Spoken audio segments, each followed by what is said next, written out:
ନାଇଁ ରାହାମା ଆଉ ମଣିଜଙ୍ଗା ବିଷୟରେ କେମିତି ଦିଟା ନାଁ କେମିତି ହେଲା ନାମକରଣ ହେଲା ସେଟା ଟିକେ କୁହନ୍ତୁ। ଆମର ଇଷ୍ଟ ଦେବୀ ଯୋଉ ମା ଶାରଳା ପୂର୍ବ ସମୟରେ ଥିଲା କଣ ରାଜତନ୍ତ୍ର। ଆମର ଏଠି ଥିଲେ କଣ୍ଟାପଡ଼ା ରାଜା ବୋଲି ଗୋଟେ ରାଜା ଜଣେ ଥିଲେ, କଣ୍ଟାପଡ଼ା ରାଜା। ଆଚ୍ଛା, ସିଏ ଥିଲେ କଣ ନା ଆମର ସେଇ ଶାଳାଙ୍କର ଭାଇ ଆଶ୍ରିତ ଏବଂ ଶାଳାଙ୍କୁ ଭାରି ଭକ୍ତି କରନ୍ତି। ଶାଳାଙ୍କର ତାର ମୁଖ୍ୟ ଆଉ। ଆଚ୍ଛା, ସେ ସମୟରେ ଆମର ଇଏ ନିକଟବର୍ତ୍ତୀ ପାରାଦୀପ ପାଖାପାଖି କୁଜଙ୍ଗରେ କୁଜଙ୍ଗ ବି ରାଜା ଥିଲେ। ସେ ଥିଲେ ସବୁଠାରୁ ଶକ୍ତିଶାଳୀ ରାଜା, ତାକୁ କୁଜଙ୍ଗ ଷଣ୍ଢ ବୋଲି କହୁଥିଲେ। ସେ ସମୟରେ ସବୁ ଜଙ୍ଗଲ ଥିଲା, ଆମର ମହାନଦୀ କରକରେ ଏସବୁ ଜଙ୍ଗଲ ଥିଲା। ପାରାଦୀପ ସେଠି ଗୋଟେ ଶିଷ୍ଟ ଜାଗା ଥିଲା, ସେ ଜାଗାଟା କିଛି ଥିଲା କୁଜଙ୍ଗ ପାଖଟା। ତେଣୁ ସେଠୁ ରାଜା ମାନେ ପାରିଧି କରିବାକୁ ଆସନ୍ତି। କୁଜଙ୍ଗ ରାଜା କିଛି ସୈନ୍ୟ ସାମନ୍ତ ଧରି ସେ ପାରିଧି କରିବାକୁ ଏମିତି ସେ ନଈ ମହାନଦୀ କରେ କରେ ଆସନ୍ତି। ସେ ଜଙ୍ଗଲ ପାରିଧି କରିବାକୁ ଆସନ୍ତି, ମାନେ ପାରିଧି କରିବାକୁ ଆସନ୍ତି, ମାନେ ବୁଲିକିରି ବୁଲନ୍ତି ତାଙ୍କର ମନୋରଞ୍ଜନ କରିବା ପାଇଁ।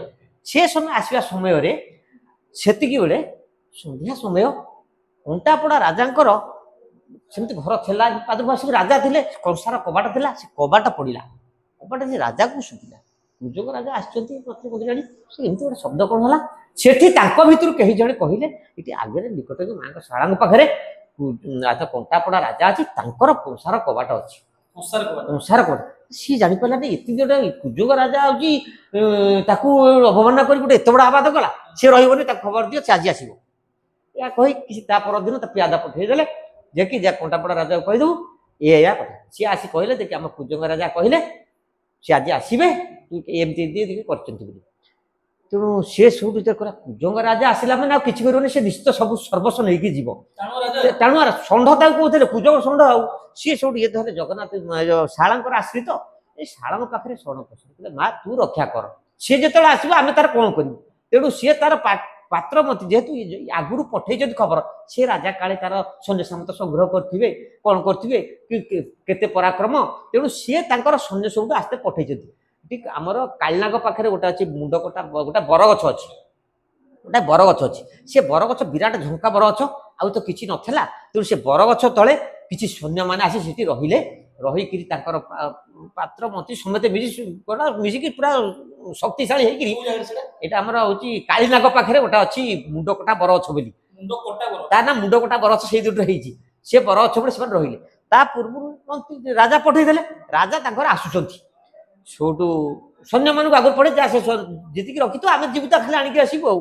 ତେଣୁ ସେ ସମୟରେ ଇଏ ଯାଇକି କଣ୍ଟାପଡ଼ା ରାଜା ଶାଳାଙ୍କର ଆଶ୍ରିତ ହେଇଛନ୍ତି। ନିଜେ ଶାଳା ସେଠୁ କଣ କଲେ, ଯାଇକି ସେ ବରଗଛ ପାଖରେ ପହଞ୍ଚନ୍ତି। ସେମାନଙ୍କୁ ସବୁ ଗୋଟେ ପନିକିରେ ହାଣିକି ସେ ମୁଣ୍ଡ ଗୁଡା ଖାଲି ଟଙ୍ଗେଇ ଦେଇଛନ୍ତି।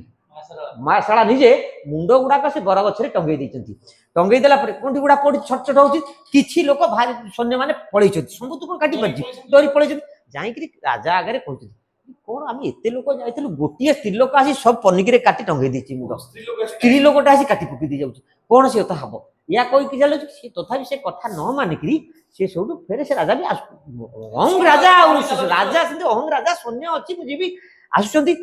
ତା ଭିତରେ ବାଟରେ ଯେତେ ଥିଲେ ସେ ସ୍ତ୍ରୀ ଲୋକ ଜଣକ ସବୁ କାଟି କାଟି ଚାଲିଛି।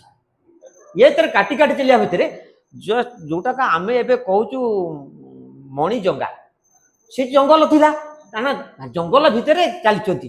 ସେ କାଟିକି ଚାଲିବା ଭିତରେ ମାଙ୍କର ମଥାମଣି ସେ ଜାଗାରେ ଖସି ଯାଇଛି।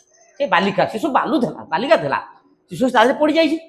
ସବୁଠୁ ସିଟୁ ସବୁଠୁ କଣ କରୁଛନ୍ତି, ତା ଆଗକୁ ଫେରି ଚାଲିଛନ୍ତି। ତା ଆଗକୁ ଗଲା ବେଳକୁ ଆସୁଛି ରାଜା।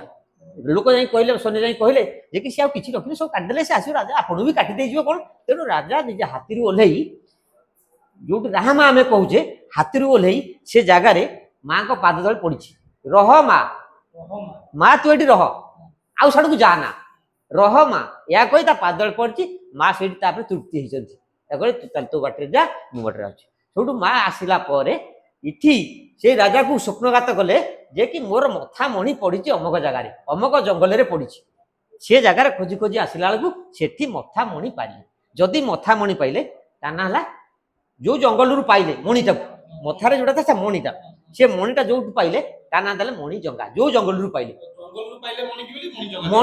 ମଣି ସେ ଜଙ୍ଗଲରୁ ପାଇଲେ, ତା ନା ଦେଲେ ସେଇ ଯେଇ ଜାଗାରେ ପଡିଥିଲା। ତେଣୁ ଆ ନା ରଖାଗଲା, କିମ୍ବଦନ୍ତୀ ହେଲା ମଣିଜଙ୍ଗା। ସେ ଜାଗାରେ ମା ରହ ବୋଲି କହିଥିବାରୁ ରହ ମାରୁ ରାହାମା।